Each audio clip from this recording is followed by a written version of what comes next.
Hi hello ನಮಸ್ತೆ welcome back to my YouTube channel. ಇವತ್ತು ನಾವು ತೋರಿಸ್ತಿರೋ ರೆಸಿಪಿ ಬಂದು ಮಶ್ರೂಮ್ ಕರಿ ಹೇಗೆ ಮಾಡೋದು ಅಂತ ಸಿಂಪಲ್ ಆಗಿ. ಮೊದಲನೇದಾಗಿ ಒಂದು ಬಾಣಲಿಗೆ ನಾವು ಸ್ವಲ್ಪ ಎಣ್ಣೆನ ಹಾಕಿ ಅದರೊಳಗಡೆ ಎಣ್ಣೆ, ಚಕ್ಕೆ, ಲವಂಗ ಹಾಗೆ ಜೀರಿಗೆನ ಹಾಕಿ ಚೆನ್ನಾಗಿ ಫ್ರೈ ಮಾಡ್ಕೊಬೇಕು. ಅದಾದಮೇಲೆ 2 ದಪ್ಪನೆ ಸೈಜ್ ಇರೋ ಈರುಳ್ಳಿನ ಚಿಕ್ಕದಾಗಿ ಹೆಚ್ಚಿಕೊಂಡು ಅದನ್ನು ಕೂಡ ಹಾಕಿದ್ದೀವಿ.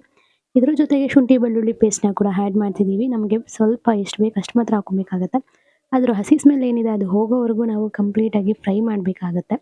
ಇದನ್ನು ಫ್ರೈ ಮಾಡ್ತಾ ಮಾಡ್ತಾ ಅದು ಸ್ವಲ್ಪ ಬೆಂದಿದೆ ಅಂತ ಆದಮೇಲೆ ಸ್ವಲ್ಪ ಉಪ್ಪನ್ನ ಸೇರಿಸಿದ್ರೆ ಈರುಳ್ಳಿ ಬೇಗ ಬೇಯುತ್ತೆ. ನಾನು ಎವ್ರಿ ವಿಡಿಯೋನಲ್ಲಿ ಕೂಡ ಇದನ್ನು ಮೆನ್ಷನ್ ಮಾಡ್ತೀನಿ. ಇದಕ್ಕೆ ನಾವು ಆಲ್ರೆಡಿ ರುಬ್ಬಿಟ್ಕೊಂಡಿರೋವಂಥ ಟೊಮೊಟೊ ಪೇಸ್ಟ್.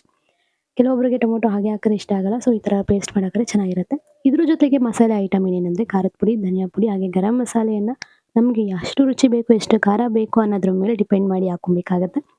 ಇಷ್ಟನ್ನು ಹಾಕಿ ಅದಕ್ಕೆ ರುಚಿಗೆ ತಕ್ಕಷ್ಟು ಉಪ್ಪನ್ನು ಸೇರಿಸ್ಕೊಬೇಕು. ಕಂಪ್ಲೀಟಾಗಿ ಇದನ್ನು ಫ್ರೈ ಮಾಡ್ತಾ ಮಾಡ್ತಾ ಇದ್ರ ಒಳಗಡೆಗೆ ನಾವು ಆಲ್ರೆಡಿ ಕ್ಲೀನ್ ಮಾಡಿ ಇಟ್ಕೊಂಡು ಕಟ್ ಮಾಡಿರೋ ಒಂದು ಮಶ್ರೂಮ್ನ ಸೇರಿಸ್ತೀವಿ. ಮಶ್ರೂಮ್ ಬೇಯೋದಕ್ಕೆ ತುಂಬ ಟೈಮ್ ಹಿಡಿಯೋದಿಲ್ಲ. ಸೊ ಇದಕ್ಕೆ ಸ್ವಲ್ಪ ನೀರು, ಅಂದರೆ ನಮಗೆ ಕರಿ ತುಂಬ ತೆಳ್ಳಗೆ ಬೇಕಾ ಅಥವಾ ತಿಕ್ಕಾಗಿ ಬೇಕಾ ಅಂತ ಡಿಪೆಂಡ್ ಮೇಲೆ ನಾವು ನೀರನ್ನ ಆ್ಯಡ್ ಮಾಡಬೇಕಾಗತ್ತೆ. ನಾನಿಲ್ಲಿ 200-250 ಗ್ರಾಮಷ್ಟು ಮಶ್ರೂಮ್ ತೊಗೊಂಡಿದ್ದೀನಿ. ಫೈನಲಿ ಅದು 100-150 ಗ್ರಾಮ್ ಇಳಿಯುತ್ತೆ. ಸೊ ಇದು ಆಲ್ಮೋಸ್ಟ್ ಡನ್. ಇದನ್ನು ನಾವು ತುಂಬ ಬೇಗನೂ ಮಾಡ್ಬೋದು. ಮ್ಯಾಕ್ಸಿಮಮ್ ಅಂದರೆ ಒಂದು 10 to 15 ಮಿನಿಟ್ಸ್ ಅಷ್ಟೇ ಟೈಮ್ ಆಗುತ್ತೆ. ಇದಕ್ಕೆ ತುಂಬಾ ಟೈಮ್ ಕೂಡ ಹಿಡಿಯೋದಿಲ್ಲ. So finally it's done.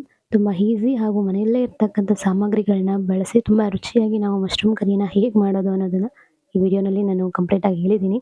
ನಿಮ್ಗೆ ಇಷ್ಟ ಆದಲ್ಲಿ ಲೈಕ್ ಮಾಡಿ, ಶೇರ್ ಮಾಡಿ. ನಮ್ಮ ಚಾನಲ್ಗೆ ತಪ್ಪದೆ ಸಬ್ಸ್ಕ್ರೈಬ್ ಮಾಡಿ. Thank you so much for watching my videos.